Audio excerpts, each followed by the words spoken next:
he must look at me and think, does this guy work out? Like he literally must be looking at me and thinking, why is he a pro bodybuilder? How is he even competing right now? He's so much bigger and better than I am that he must be like,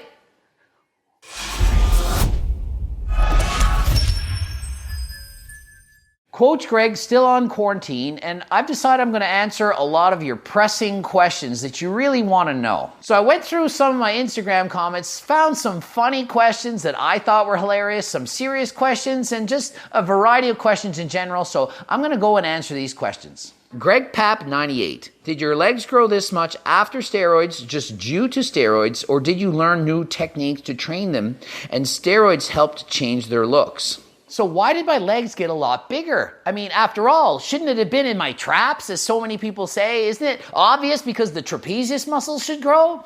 No, it doesn't work like that. The truth is, my legs continued to grow because when I was younger, I had done 13 years of competitive triathlon training. I was running, swimming, and biking. Do you think that helps or hinders your leg development? When you're doing 20 hours of cardio a week, what chance do you think you have of growing your legs?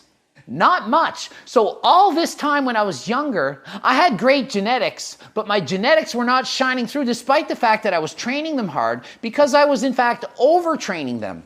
I was doing too much cardio to allow the muscles to grow effectively. They were growing some, yes, of course, but as you get older, the gains, they stop coming. It gets harder and harder to grow as you approach your genetic limit.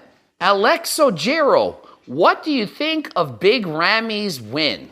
I think Big Ramy deserved the title. I think it looked obvious that he should win to me. He was so shredded and has so much muscle. And in comparison to the other athletes, he kind of made them look small, especially in the leg development. From the side in particular, and the side chest pose, the level of development and the deep cuts on the side of the leg, just astounding. Just a complete mass freak, but with the shreds to go with it. Oftentimes, these larger competitors fail to lack the conditioning that they need to win these titles. Big Ramy didn't make the mistake of just being a Big Ramy. He was a big, shredded Ramy, and that is why he won the title, and deservedly so. Andrew Lolly 16, Coach Greg, what body fat percentage would you say you're around in this photo? And the photo they're referring to is me at 26 years of age with 16 years of training under my belt. That's right, I started training at 10, and hard training, not just playing around, hard training at age 10. It's a side tricep pose, and what you'll notice is that I have exceptional ab development, tie-ins, and insertions, okay? It's genetics. My legs, on the other hand, they're not as conditioned as the abs. Not nearly as conditioned. I held my fat in my legs. The tricep, I'm on a twisting angle, and it's an exceptionally flattering pose.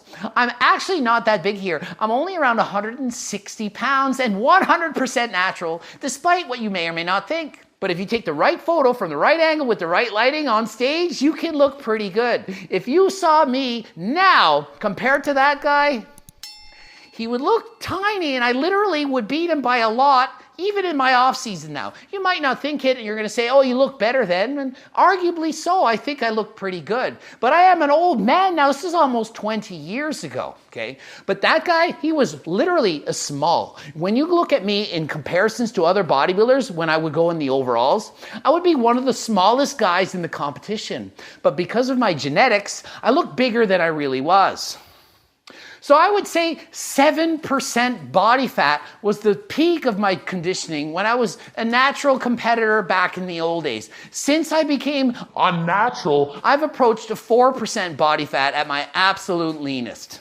AJ Smith asks, does it make me gay that I keep staring at his chest striations whenever he talks? Well, no, it makes you a circle. Circles we're allowed to look at.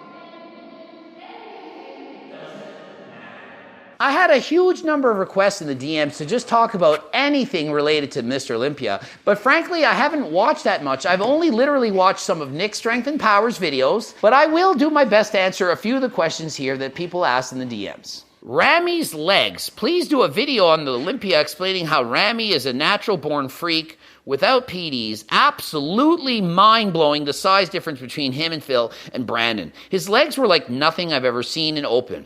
This is a very good and important question, and one I want to really bring across to the people.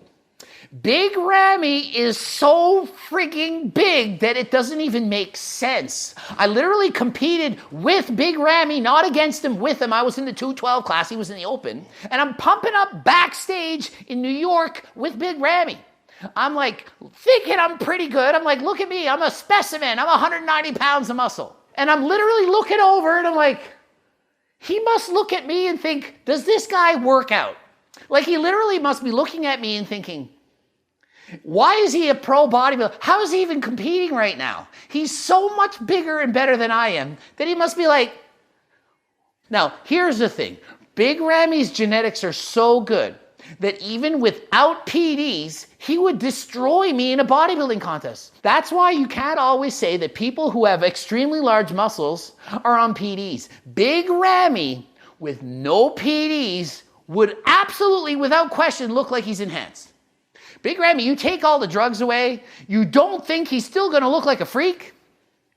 Of course PDs help him. Of course it's put on a ton of muscles. But even without the PDs, if Big Ramy had stayed natural, he would be way more developed than me. Like, think about it. Some people are just so freaking good, they're so gifted, that they can get to here with nothing. Then they take the PDs and then they're there. Whereas most people are here and they take the PDs and they're only there. He's natural and he's still above you. That's Big Ramy. That's why every single IFBB pro that you see at the Olympia, if they were natural, all would look like they're enhanced. Every single one, right down to the last place finisher. You think guys who place last in the open men at the Olympia aren't freaks? Even without the PDs, they would still be freaks. So that's why when you do natty or nots on people, or when you look at a physique that's too good to be true, there's a chance that it is in fact true. It's just a teensy-weensy chances thing. So 99% of the time, you see a physique like that, you say not natural, you're going to be right. But there is the freaks out there, 1 in a million perhaps, that are actually natural and look like they're not. Leon asks, hey, can you react to Big Ramy and C-Bum winning the Olympia? Well, I've already done Big Ramy. It's great. C-Bum, he just won the Olympia as expected, and I was ecstatic, but I was so much expecting it that I really didn't have any doubt in my mind. It was like, to me, it was like 10 to 1 odds that he would lose. So I was so confident that he would win that it didn't even really cross my mind that he might not. And he ended up with a perfect score and looked like a freak. And what is more freaky to me is the fact that he heighted it above 6'1". I always thought Chris was only about 6'1.5 inches, somewhere just under 6'1". The fact that he's over 6'1" means he can weigh 10 pounds more and still make weight. He's already a freak. He's already the Olympia. He's already a monster. Now picture Chris with 10 more pounds of muscle and still making classic. Mind blown. Are you mind blown by this? Think if Chris added 10 more pounds of muscle. He's already a freaking freak. He's already so muscular, it's ridiculous. And then he comes in with 10 more pounds of muscle. He doesn't even need it. Chris is so good, he is in fact competing with amateur levels of muscle. And by that I don't mean amateurish muscle. I mean he can make the weight limit for the amateurs. If you're not aware, the amateur weight class limit is 10 pounds lighter than it for pros. I can barely make 185 when I compete as a pro. Me, I can barely make it.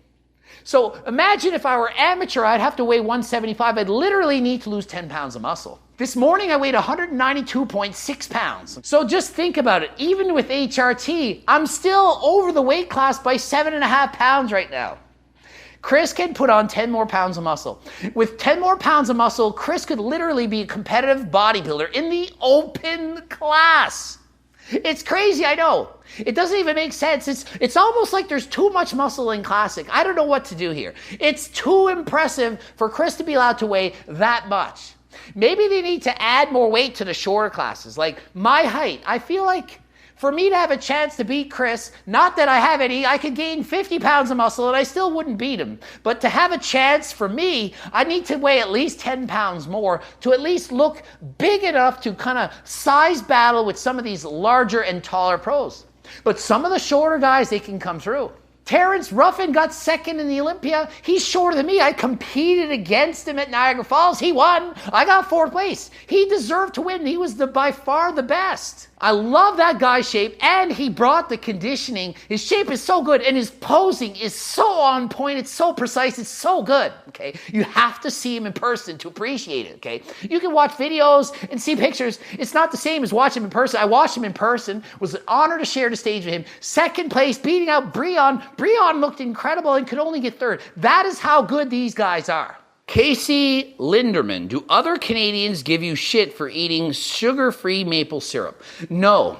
Mad Raw, does HRT make you want to have sex all the time? Well, that depends. By all the time, do you mean daily? Because if that's the case, then yes. If you mean all the time, like twice a day, then no. But if you're wondering, did it increase the amount of times I want to have sex? Then absolutely. It for sure does. So at the age of 45, I would say I have the same sex drive as when I was in my early 20s, for example. Okay, so I'm going to read some of these comments because they all seem to have a general trend, and you'll get the gist. I'm going to address it. Squinting more than last time.